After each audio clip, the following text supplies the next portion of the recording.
Next 9 news में आपका बहुत बहुत स्वागत है। मैं हूं आपके साथ अबरारुल हक रहमानी। एमसीडी चुनाव को लेकर के लगातार जो है तमाम सियासी दल अपने अपनी रणनीतियों के हिसाब से जो है इस वक्त चुनावी मैदान में उतरे हुए हैं। लेकिन सबसे जो तीखी नजर आप कह सकते हैं यहाँ पर सबकी बनी हुई है आम आदमी पार्टी पर। क्या आम आदमी पार्टी के जो संयोजक है अरविंद केजरीवाल, वो इस बार भारतीय जनता पार्टी से जो है ये पूरा जो है चुनावी समीकरण जिस तरीके से बन रहा है उससे यही लग रहा है कि कहीं ना कहीं इस बार आम आदमी पार्टी का दाव चलता हुआ नजर आएगा। और वाकई में अगर ये चीजें देखने को मिलती है, जमीनी असर की अगर बात की जाए तो अभी भी दिल्ली में जनता कहीं ना कहीं बीजेपी की तरफ जा रही है। लेकिन क्या अभी 2-3 दिनों के भीतर भीतर अरविंद केजरीवाल कोई इस तरीके का बड़ा कारनामा अंजाम दे देंगे? हालांकि आप देखिए कि दिल्ली के एमसीडी चुनाव से ज्यादा कहीं ना कहीं अरविंद केजरीवाल की जो सक्रियता है वो गुजरात विधानसभा चुनाव में देखने को मिल रही है। तो कहीं ऐसा ना हो कि अपने ही घर में उन्हें हार का सामना करना पड़ जाए गुजरात के चक्कर में। दरअसल यहाँ पर खेल इस तरीके का हो गया है कि आम आदमी पार्टी के जो नेता अरविंद केजरीवाल वो गुजरात जा करके उनके घर में उनको शिकस्त देने की कोशिश कर रहे हैं और भारतीय जनता पार्टी यहाँ पर दिल्ली में रह करके एमसीडी चुनाव में फिर से अपनी जीत को दोहराने की कोशिश कर रही है। तो इन तमाम मामलों पर जो है गहराई से बात करेंगे और समझेंगे कि दरअसल एमसीडी चुनाव के इस बार के समीकरण क्या कुछ कहते हैं और क्या इस बार जनता का मिजाज है, जनता क्या बदलाव चाहती है या फिर बीजेपी की फिर से वापसी चाहती है। मेरे साथ बात करने के लिए मौजूद है कशिश जी, उनसे जानेंगे कि दरअसल इस मुद्दे पर उनकी क्या राय है। एमसीडी चुनाव नजदीक है, मात्र 4-5 दिनों का समय रह गया है। ऐसे में जिस तरीके से तमाम जो प्रत्याशी हैं गलियों में घूम घूम करके अपनी बातों को कह रहे हैं, जनता तक पहुंचा रहे हैं और जनता से समर्थन मांग रहे हैं, तो ऐसे में क्या अरविंद केजरीवाल के उस विकास वाले दावों पर जनता भरोसा करेगी या फिर भारतीय जनता पार्टी के जो शीर्ष नेता है प्रधानमंत्री नरेंद्र मोदी, अमित शाह, इन जैसे चेहरों पर ही दिल्ली की जनता वोट करती नजर आएगी? देखिए अबरार, दिल्ली की जनता की तरफ से कहा जाता है कि एमसीडी और विधानसभा दोनों ही जगह एक ही सरकार होनी चाहिए। भले ही जिता भले ही यहाँ पर देते हो, लेकिन उसके बाद ये कहते हैं कि एक ही अगर सरकार होगी तो समस्याएं समझ पाएगी। तो देखिए अब यहाँ पर ये तो ऑप्शन है नहीं कि यहाँ पर विधानसभा चुनाव इस समय करा दी जाए और बीजेपी सरकार को विधानसभा में ला दिया जाए, तो ये तो हो नहीं सकता। अब ये हो सकता है कि विधानसभा में तो ऑलरेडी आम आदमी पार्टी केजरीवाल की पार्टी है, तो यहाँ पर एमसीडी में भी वही पार्टी आए तो कहा जाएगा कि दिल्ली में एक ही सरकार है। अब यहाँ पर अगर मैं बीजेपी को लेकर बात करूं तो सवाल और मुद्दे हमेशा ये उठते हैं कि एमसीडी का काम सफाई का भी होता है, एमसीडी के काम यहाँ पे और भी बहुत सारे होते हैं जिनको लेकर बात की जाती है। लेकिन एमसीडी वाले हमेशा ये इल्जाम लगाते हैं यहाँ पर कि यहाँ पर हमें विधानसभा के जितने भी बड़े बड़े कार्यकर्ता है, यहाँ पर जितने भी बड़े बड़े लोग हैं, वो एमएलए है, वो हमें पैसा नहीं देते, हमारा बजट पूरा नहीं करवाते, जिस वजह से हम काम नहीं कर पाते। ये बातें कही जाती है कि नालियां साफ करानी हो तो बजट नहीं है, कूड़ा उठवाना हो तो बजट नहीं है, लोगों तक सामान पहुंचाना हो, राशन पहुंचाना हो तो बजट नहीं है, इस तरीके की बातें की जाती है। और वहीं पर अगर विधानसभा में देखा जाए तो सड़क टूटी हुई होती है जो पीडब्ल्यूडी का काम होता है, और यहाँ पर पीडब्ल्यूडी काम नहीं कर पाता क्योंकि कहा जाता है कि केंद्र सरकार पैसे नहीं दे रही। तो हर एक यहाँ पर सरकार के पास परेशानियों का अंबार लगा हुआ है, यहाँ पर सॉल्यूशन किसी के पास भी नहीं है। लेकिन अगर अभी के समीकरण की बात की जाए तो ज्यादा समय यहाँ पर बचा नहीं है।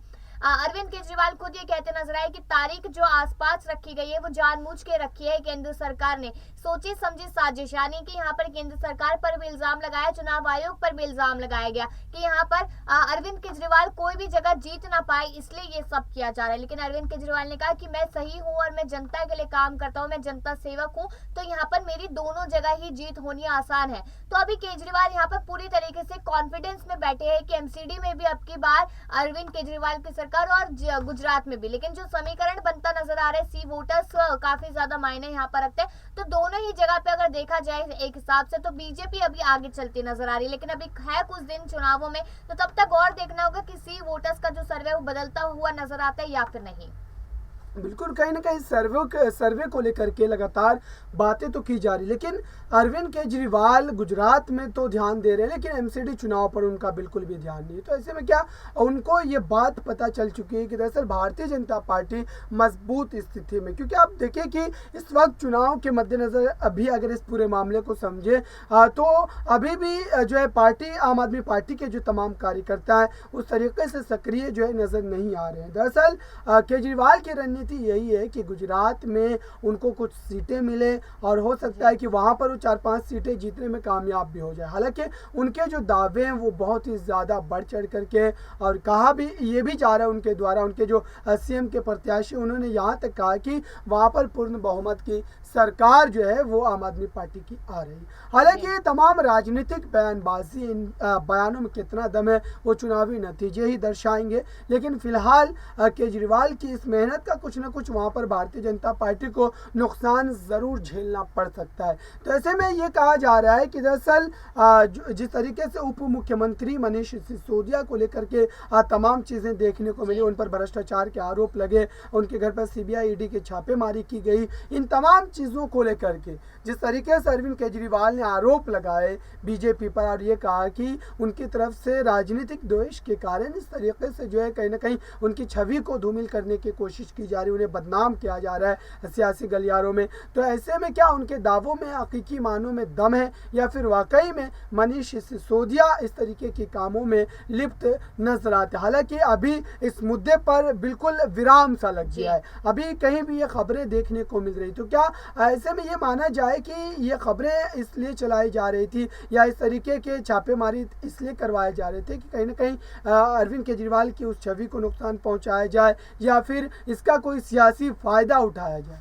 देखिए यहाँ पर मैं पूरी ही बात करती हूँ। अभी यहाँ पर मेन देखा जाए तो सत्येंद्र जैन का मामला अभी इस वक्त ज्यादा चल रहा है, यहाँ पर मनीष सिसोदिया का नहीं चल रहा। सत्येंद्र जैन को लेकर बात ये की जा रही है यहाँ पर कि किस तरीके से उनका जो वीडियो वायरल हुआ वो यहाँ पर सोची समझी साजिश थी, क्योंकि दिल्ली पुलिस यहाँ पर केंद्र सरकार के हाथ में, यहाँ पर केजरीवाल के हाथों में कुछ नहीं है। तो यहाँ पर जानबूझ के उन्हें ये सुविधाएं दी जा रही थी या जबरदस्ती उनके साथ ये सब किया जा रहा था, उसको लेकर यहाँ पर केंद्र सरकार पर एक बार फिर इल्जाम लगाते नजर आए हैं केजरीवाल। बात आपने यहाँ पर मनीष सिसोदिया की तो आप देखिए कि यहाँ पर जो था कि फ्री वाली शराब का जो मामला लगातार यहाँ पर सामने आया था, अगर उसकी बात की जाए तो अबरार एक सोचने वाली बात है कि शराब को फ्री में देना ही क्यों है। अगर आपने दिया भी तो यहाँ पर पैसा कहीं ना कहीं आपने बचाया। डीटीसी को अगर देखा जाए आज आपने महिलाओं के लिए फ्री सर्विसेज कर रखी है, लेकिन डीटीसी पर आज बहुत सारा कर्जा है। आप यहाँ कहते हैं कि बिजली फ्री, बिजली की बात की जाती है, लोगों के कम आते हैं बिल, इसमें कोई दो राय नहीं है, लेकिन बिजली विभाग पे भी कितना ज्यादा कर्जा है उस बात को देखिए। आप ये सारे कर्जे कहाँ से चुकाएंगे? फ्री की रेवड़ी तो आप यहाँ पर देने की बात करते हैं, फ्री सर्विसेज की जनता हमारे यहाँ पास में आए। आप कभी भी ये बात नहीं करते कि हम आज ही लोगों की इतने लोगों की नौकरी लगवाएंगे। आप रोजगार की बात जरूर करते लेकिन नौकरी नहीं लगवाते। आपने ये कहा कि गुजरात में पूरा फोकस के साथ है, तो एमसीडी चुनाव में क्यों फोकस के साथ यहाँ पर केजरीवाल नजर नहीं आ रहे? वो इसलिए नजर नहीं आ रहे क्योंकि उन्हें मालूम है अगर हम इस बार एमसीडी में नहीं भी आते तो चलेगा, लेकिन गुजरात में आना बहुत ज्यादा जरूरी है, तभी तो केजरीवाल का नाम राष्ट्रीय स्तर पे गूंजेगा। क्योंकि यहाँ पर अगर मोदी के गढ़ में जाकर आप जीत हासिल करते हैं या फिर आप 4 से 5 सीटें भी लेकर आते हैं तो एक बहुत बड़ी बात होगी। उन्हें लगता है कि एमसीडी चुनाव तो हम अगली बार भी जीत जाएंगे, क्योंकि दिल्ली वाले तो हमारे साइड है ही, तो दिल्ली में तो हमारा जीतना तो बनता है। इसलिए एमसीडी चुनावों में ज्यादा ध्यान न देकर उनका पूरा ध्यान इस वक्त गुजरात चुनावों में है। बिल्कुल, कहीं ऐसा ना हो कि दिल्ली के गुजरात के चक्कर में आप कह सकते हैं कि वहाँ की सियासत में खुद को बनाए रखने के लिए कहीं दिल्ली की सत्ता उनके हाथों से ना चली जाए, क्योंकि लगातार उनका जो जहन और एक तरीके से तमाम जो टीमें हैं वो गुजरात में ही इस वक्त काम कर रही है। देखते हैं कि एमसीडी चुनाव और गुजरात के विधानसभा चुनाव में अरविंद केजरीवाल क्या सारा कारनामा जो है वो अंजाम दे पाते हैं या बीजेपी दोनों ही जगहों पर जीत दर्ज करती दिखाई देगी। फिलहाल इस खास रिपोर्ट में बस इतना ही। देखते रहिए ताज़ा तरीन खबरों के लिए नेक्स्ट 9 न्यूज़ को। धन्यवाद।